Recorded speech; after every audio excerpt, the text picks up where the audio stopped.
Hi, welcome you all. Again, I come with some more important 3 and 4 marks questions in this video. I go to the first question. Which are the problems faced by unorganized workers? Which are the problems faced by unorganized workers? The problems are migration, social security, legal provisions not applied, child labor, physical and mental exploitation, no fixed work schedule or pay, etc. And housing problems, health issues, drinking water and food problems, and equal opportunity to work. So these are the major problems faced by unorganized workers. See, next question, dear student. Explain the inequality in employment. The inequality, therefore, if different payment is given for two people who put same effort, it is called discrimination in employment. Men and women engaging in similar work, payments are not same. Men are paid more their work than women. And inequality in agricultural work and discrimination between educated and uneducated workers and inequality based on gender, class, income and religion and reason. These are the inequality we see in employment.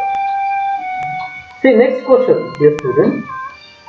Where can we see the iron and steel plants in India?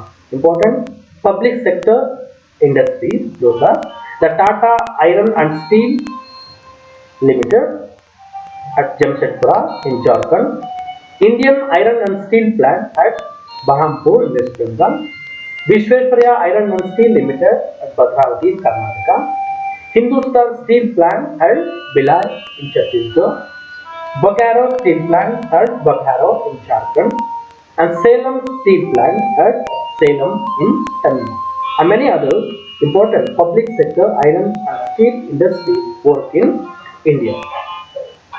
Go to next question, dear student. Explain the formation and structure of General Assembly of UNO. It is affiliated body consists of representatives from all the member states. Every country sends 5 representatives to this body. They have consist of one vote. Every country has only one vote. And general budget is approved in General Assembly, and special session can be convened at the time of emergency issues. So it is like a global parliament to discuss worst issues in the world and solve in peace mode. So those are the formation and structures of General Assembly of UN. See the next question, the reasons and effects of First Anglo-Mysore War. The First Anglo-Mysore War held in between 1767 to 1769.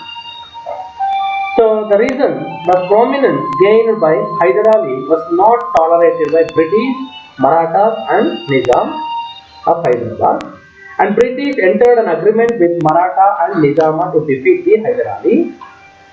But cleverly, Hyder Ali break the alliance. Hyder Ali and Nizam of Hyderabad attacked Orkut. In 1769, Hyder Ali reached and created panic among the British. So, the British entered an agreement with Hyder Ali through Madras Treaty held in 1769. These are the reasons and effects of First Anglo-Mysore War held between Hyder Ali and British.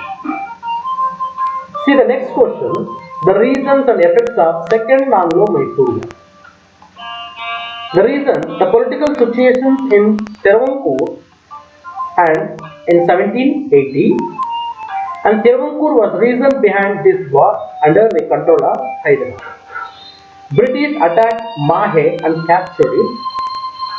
So Hyder Ali died in 1782. The war led by Tipu Sultan. Tipu reached Mangalore and defeated the British. The war was ended with the Treaty of Mangalore in 1784. These are the reasons and effects of Second Anglo-Mysore War. In this war, both Tipu Sultan and Hyder Ali participated against British. See the next question, the reasons and effects of Third Anglo-Mysore War. The war held in 1792-1792. The politics of Tiruvanpur was the main reason for Third Anglo-Mysore War. British took the help from the Nizama and Maratha to defeat the Tipu Sultan. Finally, British captured Srirangapatna. By this, Tipu entered into an humiliation agreement with British. That is Srirangapatna Treaty held in 1792. He should pay 3 crore rupees as war damage fee, and Tipu lost half of his kingdom, and also he had fled 2 of his children. So these are the reasons and effects of Third Anglo-Mysore War.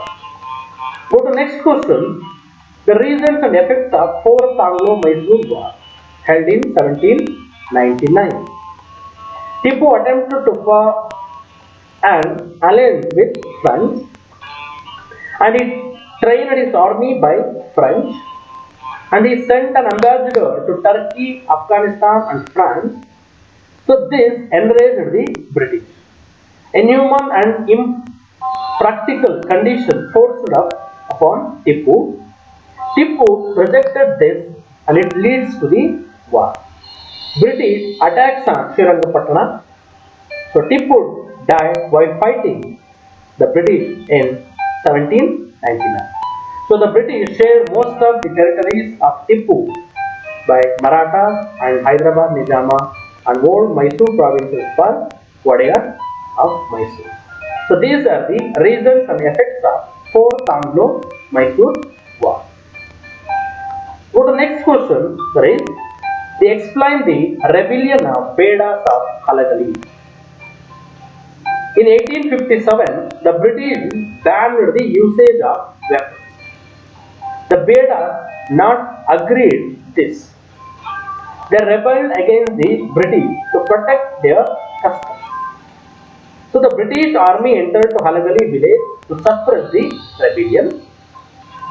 So they suppressed the Bedas in human way. All the rebels were hanged till death. So this the way the Bedas are rebel against the British, and British suppressed Bedas struggle in Halagali. So these are the important questions helpful in examination in 3 and 4 marks. Thank you very much. So